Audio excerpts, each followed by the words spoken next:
तो दोस्तों, ये कहानी सिर्फ़ एक कहानी है और इन कहानियों को हकीकत से न जोड़ें।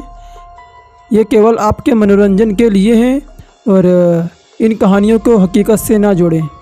तो दोस्तों, हम चलते हैं अपनी कहानी की ओर, जो कि ट्रेन का सफ़र, ट्रेन का खौफनाक सफ़र। तो दोस्तों, कहानी शुरू होती है यहाँ से। ट्रेन में सफ़र करते वक्त मेरा सामना रहस्यमय खौफनाक भूतिया शक्तियों से हुआ था।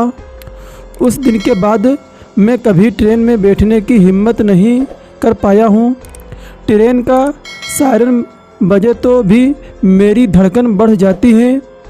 मेरे साथ वो दर्दनाक घटना तब घटी थी जब मैं अपने दोस्त बकुल और प्रदीप के साथ शिमला घूमने जा रहा था और हमने अचानक घूमने का प्लान बना डाला और हम लोगों ने तत्काल में ही ट्रेन टिकट बुक किया और फटाफट रेलवे स्टेशन पहुँचे और ट्रेन निकलने का समय हो चला था।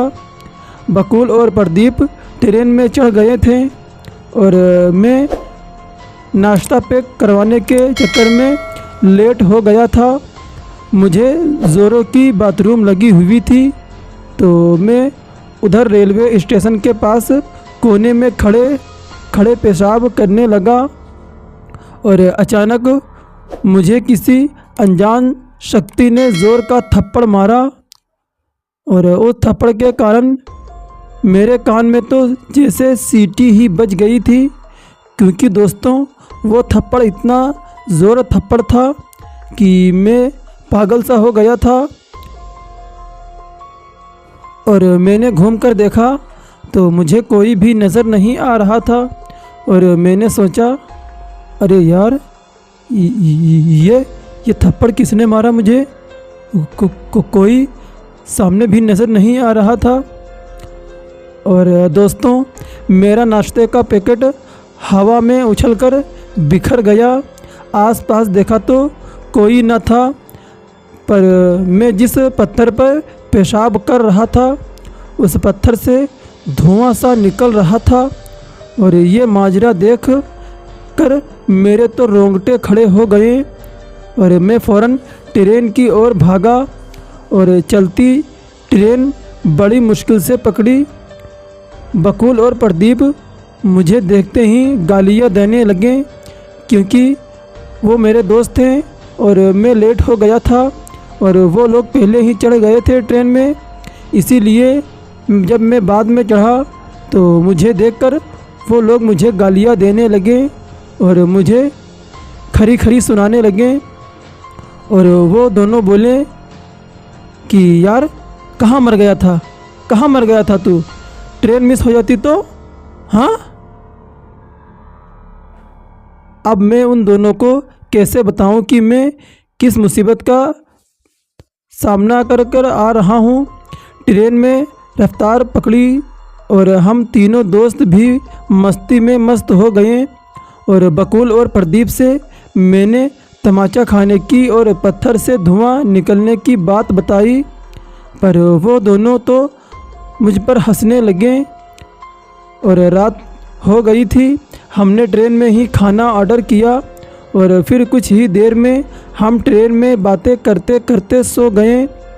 बकुल और प्रदीप की ऊपर वाली सीट थी और मैं नीचे खिड़की के पास सोया था। फिर तकरीबन रात के 3 बजे ट्रेन किसी वीरान जगह पर रुक गई। मेरी आँख खुली तो खिड़की से मैंने झांका तो देखा कि बाहर झाड़ियों के पास बकुल खड़ा है। मेरा दोस्त बकुल खड़ा है और उसे किसी विकराल, किसी डरावने आदमी ने गले से पकड़ रखा है। और ये माजरा देख मेरे तो एकदम से होश ही उड़ गए और मैं फ़ौरन प्रदीप को जगाने लगा तो मैंने देखा कि प्रदीप भी अपनी सीट पर नहीं है। प्रदीप भी अपनी सीट से गायब है। मैंने फिर से खिड़की में झांका तो देखा कि प्रदीप को भी उसी बकुल के पास किसी चुड़ैल जैसी डरावनी औरत ने ज़मीन पर गिरा रखा है और उसने प्रदीप की छाती पर पैर रखा हुआ है। और मैं अपने दोस्तों की मदद करने के लिए फ़ौरन भागता हुआ ट्रेन के नीचे उतरा। और तभी अचानक देखा तो बकुल और प्रदीप, मेरे दोस्त जो बाहर खड़े थे, जिनके मैं बचाने आया था। और जब मैं वहाँ गया जब मैं देखा तो बकुल और प्रदीप मेरे दोस्त गायब हो गए। और वो दोनों विकराल व्यक्ति भागकर मेरे पास आ गए। वही आदमी और वही चुड़ैल दौड़कर मेरे पास आ गई। अब उस चुड़ैल जैसी औरत और उस डरावने विकराल आदमी ने मुझे पकड़ रखा था।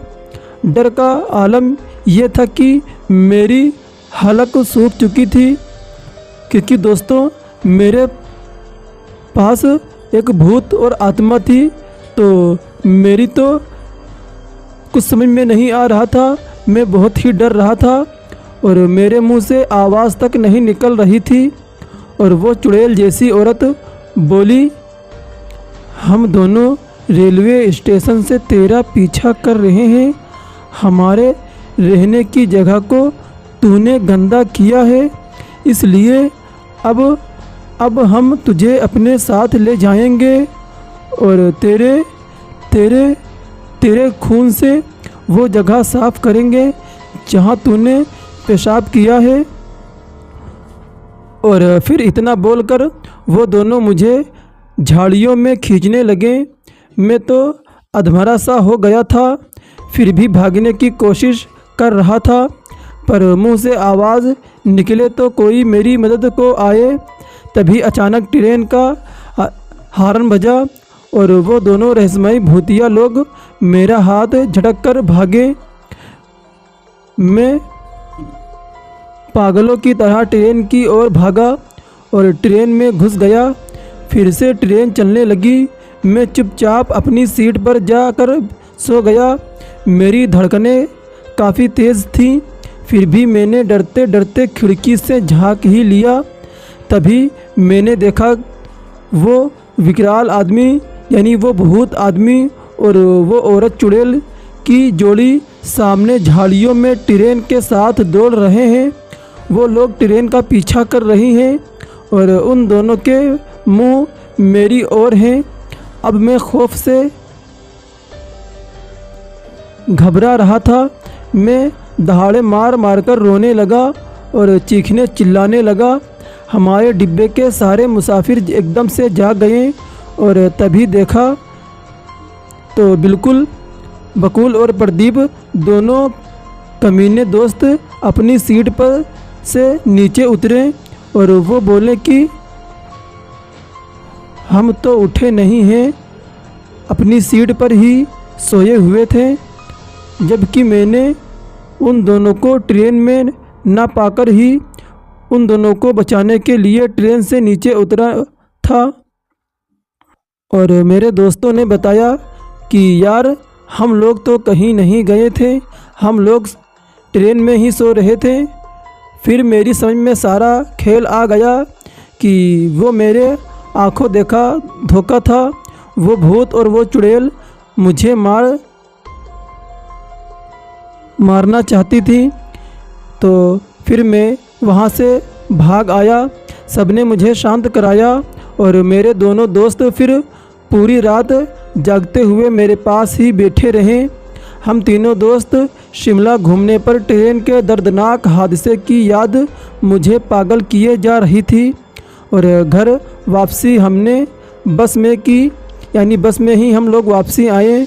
दोबारा मैं ट्रेन पर नहीं गया और घर आने के बाद भी वो भूतिया जोड़ी मुझे डराती रही थी। और एक दिन मैंने अपने पिता से मदद मांगी तो पिताजी ने फ़ौरन मुझे उस जगह पर ले गए जहाँ पर मैंने पेशाब किया था। और पिताजी ने पानी की बाल्टी उस और झाड़ू मंगवाकर वो जगह खुद पानी से साफ़ कर दी और वहाँ हाथ जोड़कर बोले कि मेरे बेटे ने अनजाने में जो गलती की है उसके लिए मैं आपसे माफ़ी मांगता हूँ और आप लोगों की मुक्ति के लिए ईश्वर से प्रार्थना करता हूँ, कृपया मेरे बेटे को अब ना परेशान करें, क्योंकि मेरे बेटे से अनजान में ही गलती हो गई है। इसीलिए मेरे बेटे को माफ़ कर दीजिए। मैं और मेरा बेटा तुम लोगों से माफ़ी मांग रहा हूँ। और फिर उसके बाद से मैंने कभी उन भूतिया जोड़ी को नहीं देखा और मैं अपनी ज़िंदगी फिर से उसी तरह जीने लगा। तो दोस्तों, आपको ये कहानी कैसी लगी प्लीज़ हमें कमेंट करके ज़रूर बताएं। और इसी तरह की दर्दनाक डरावनी कहानियाँ सुनने के लिए हमारे चैनल को सब्सक्राइब करें और बेल आइकन को भी दबाइए, ताकि हमारी जो नई वीडियो अपलोड हो सबसे पहले आप तक नोटिफिकेशन पहुंच सके। फिर आपसे मुलाकात होगी एक और नई वीडियो में। तब तक के लिए गुड बाय।